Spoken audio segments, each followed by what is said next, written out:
of these questions that are always interesting and get my school bringing in and some interesting conversation happening on that line too. So I just have to ask, this program is what we can use to see what you're showing us. And it's Kidoyo 2006 on summer 2016 Kidoyo.com. yeah, so they will have a login. The community itself is totally private to the kids that are in there, so no one from the public can see in or interact with the students at all. Some of these pages are public, like demo page is public. So you go to summer2016.kidoyo.com. That's going to be the main community. And then you can click on the demo page link at the top, and that will show you all the student projects that are being published to their webpages. And can this be larger? Unfortunately, I can't. I was thinking I could use both screens, but apparently this is a old room. One of the things about this room, you notice there's only like 4 or 5 outlets, which makes it a little challenging with 38 computers.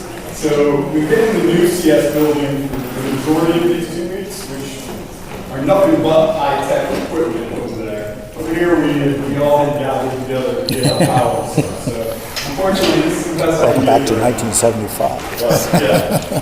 So, and other than that, if you click on voices, this is also open. So we put some pictures up just so the parents would like to see some of what's happening during the week as well. And we did a lot of outdoor time. We tried something new. Everything we do is prototyping, so we are prototyping games with these kids that are also learning games. So all week long, all over this campus, the kids have been split into teams, and they've been participating in what we're calling code cache. It's kind of based on geocaching, which if you're not familiar, is using GPS coordinates to store payloads at different coordinates, and you can use your phone. It's a popular thing that happens all over the world where people store prizes at different locations. And if you find the prize, you get whatever has been stored there, and then you replace it with something of your own. So we decided, we're going to create something that the kids aren't necessarily, they don't have to use GPS, but we want them to use their familiarity with all these tools to construct a logical sequence of clues that take them outside, because it's always a struggle to get not only the students, but our mentors to want to go outside. And so, giving outdoor time on campus, exploring not only where they're placing their clues, but where the other teams have placed their clues, and having to navigate through scratch games, web projects. Some of them wrote encryption scripts in Python, and they all had to go through and actually solve these challenges and go see if they could find the prizes. And we gave those prizes away today. So we have a bunch of pictures from those walks as well. You'll notice we put a challenge together that was for students to design the Code Cache logo, and then we voted as a community on the winning logo. So this is our winning submission today, as voted by the team, by the class unanimously. All of their submissions are viewable. So we have different submissions that have been made for different students who all designed their own artwork. And it's really good work that they went into using whatever tools they were familiar with. Okay. And finally, Andrew was our winner. Which one was Josh's? And Andrew, why don't you stand up and take credit for your victory?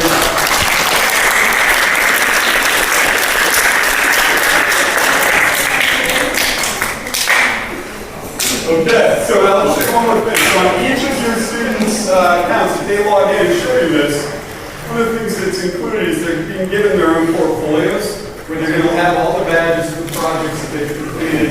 They're going to, down the center, they're going to have a portfolio that they can customize and turn on and off different projects that they want to showcase to the world, so that they create something when they're behind this. Is MIT announced last year, or 2 years ago, that they were going to start accepting maker portfolios for admissions. And the idea was that they wanted to see the skills that weren't showing up in the traditional documents being submitted for admission. They want to see carpentry skills. They want to see automation skills. They want to see coding skills. They want to see things that aren't traditionally in the classroom.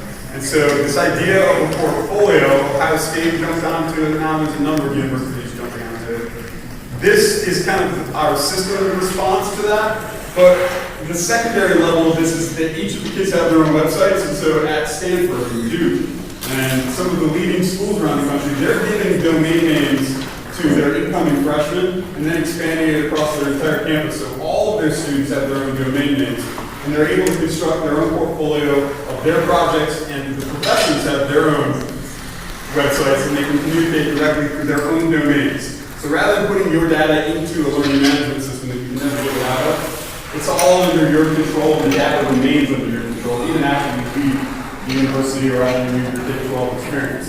So that is what we have emulated here as well with the app installed on your website. And when they come in, the first thing they do is they choose a domain name for themselves. This is theirs forever, all right? And so now they're able to have something and they can change the name as they go. It has a lot of power built into it, so you might hear some of them start asking you to buy a domain name at GoDaddy because they now realize that they can have their own custom domain name and name their websites whatever they might want to name them. I'm giving them a subdomain on oyosite.com, and then they can change it to be hosted on their own website. But it's an editor and hosting all in one, and allows them to custom create their own portfolios so they can share it with the world. It has nothing to do with anything that we can control. It's a public resource, and we can talk to them about putting information on there that you want to see. So, just so you know the background, so I was just at the United Nations, and I've been an advocate for this concept of young people and disenfranchised students having possession of their data, and it's just starting to come into public schools. I can't tell you the data formats I'm taking into K-12 that break every rule. This idea, I think these kids are starting to become clear with, they don't want their work stolen by people, they want to maintain control over the creative projects they have, but it takes a little bit of time and effort, and some failure has to be allowed for them to understand why putting information out there about your address or your parents, your legal name, or things that maybe, if you're not 13 years of age and you read a term of service document, it's basically illegal for anybody under 13 to be using the internet these days, if you have ever read a terms of service document. So when all these kids are starting YouTube accounts and they're using a Gmail account, if Google finds out that kid's not 13 years of age, they take the Gmail account away, you lose your logins and all the sites that you've now constructed these data relationships with, including YouTube,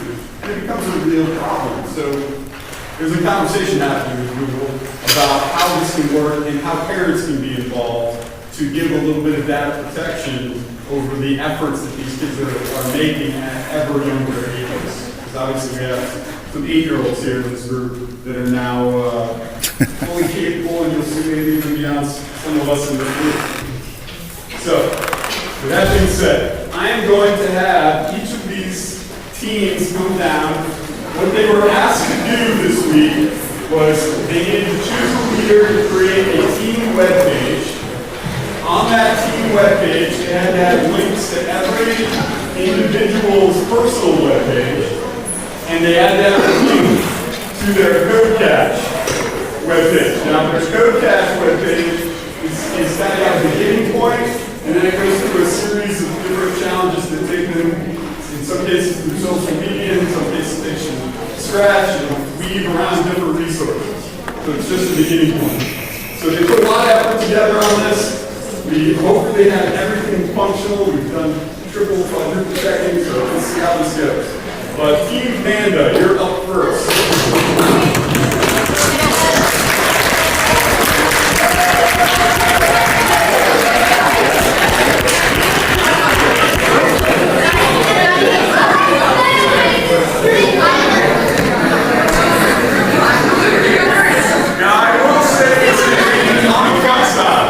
Politics is in the room all week long. I've heard about Donald Trump and Hillary Clinton more than I hear at home.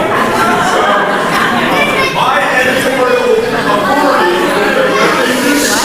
hold on.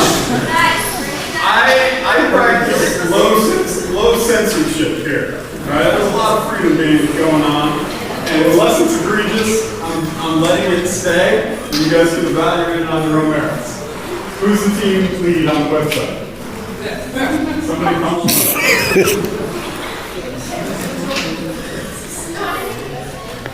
All right, Michael, come on.